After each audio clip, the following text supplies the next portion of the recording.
정치권 소식 알아보겠습니다.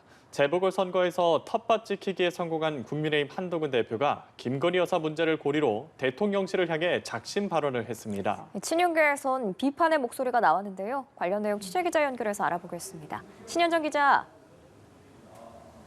네, 말씀하신 것처럼 국민의힘 한동훈 대표가 재보궐선거 이튿날 이루어진 최고위원 회의에서 대통령실을 향한 고강도 발언을 쏟아냈습니다.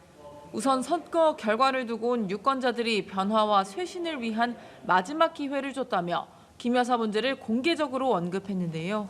그간 국민의 눈높이에 맞지 않는 행동들이 있었다며 김 여사의 대외 활동 중단과 대통령실의 인적 쇄신, 나아가 관련 의혹들에 대한 솔직한 설명 등을 주장했습니다. 친한계 김종혁 최고위원은 김대남, 명태균 파동으로 상징되는 김 여사 논란과 의정 갈등에 대해 국민의힘이 책임지고 해결해야 한다고 가세했고요. 박정훈 의원은 오늘 공직선거법, 정치자금법 위반 전력이 있는 자는 여론조사 업무를 수행하지 못하도록 하는 이른바 명태균 금지법을 발의하며 입법 지원에 나섰습니다. 한 대표의 공개 발언에 당내 친윤계는 부글부글 끓고 있는 모습입니다. 한 중진 의원은 연합뉴스 TV와의 통화에서 정부와 여당 간 관계는 정부와 야당 간 관계와 다르다는 걸 알아야 한다며 대통령과 독대를 더 어렵게 만드는 행동은 자제해야 한다고 지적했습니다. 또 다른 친윤계 중진 의원도 이번 선거는 대통령을 비판하고 공격하는 수단으로 삼기에는 작은 선거였다며 대통령을 고립시키기 위한 의도라고 비판했습니다. 오늘 한 대표의 발언이 다음 주 초로 예정된 윤석열 대통령과 한 대표 간 독대에 어떤 영향을 끼칠지 주목됩니다.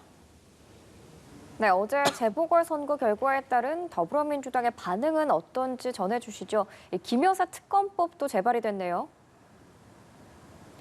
네, 더불어민주당은 텃밭인 호남 지역 기초자치단체 두 곳을 사수한 데 일단 안도하는 분위기입니다.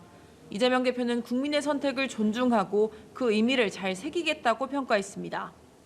그러면서 민주당은 오늘 대통령의 거부권 행사 후 재표결 부결로 폐기된 김건희 여사 특검법을 세 번째로 재발의하는 등 대여 공세를 강화했습니다. 새로 발의한 특검법에는 기존 도이치모터스 주가 조작 의혹과 명품백 수수 의혹, 해병대원 순직 사건 수사 외압 의혹에 더해 최근 명태균 씨를 고리로 불거진 공천 개입 의혹 등이 포함됐습니다. 국정감사가 끝난 뒤 11월 중에 본회의에 상정하고 재차 거부권이 행사되더라도 재표결까지 추진하겠다는 계획입니다. 민주당은 검찰이 오늘 도이치모터스 주가 조작 사건과 관련해 김 여사를 불기소 처분한 데 대해서도 반발했습니다. 조승래 수석 대변인은 대한민국 사법 질서가 김건희 여사 앞에 무너졌고 검찰이 면죄부를 상납했다며 이번 처분이 특검법의 기폭제가 될 것이라고 말했습니다. 친한계로 분류되는 한지아 국민의힘 수석 대변인은 국민이 납득하실지 지켜봐야 한다고 말했지만 친윤계에선 검찰 결정을 존중하는 게 법치 국가라는 반응이 나왔습니다. 지금까지 국회에서 전해드렸습니다. 대통령실은 어제 치러진 재보궐선거 결과와 관련해 부족한 부분은 국민의 뜻을 받아들여 바꿔나가겠다고 밝혔습니다. 대통령실 관계자는 어려움이 있더라도 의료개혁 등 4대 개혁과 저출생 극복 등 개혁 방안을 흔들림 없이 추진해 미래로 나아가겠다고 밝혔습니다.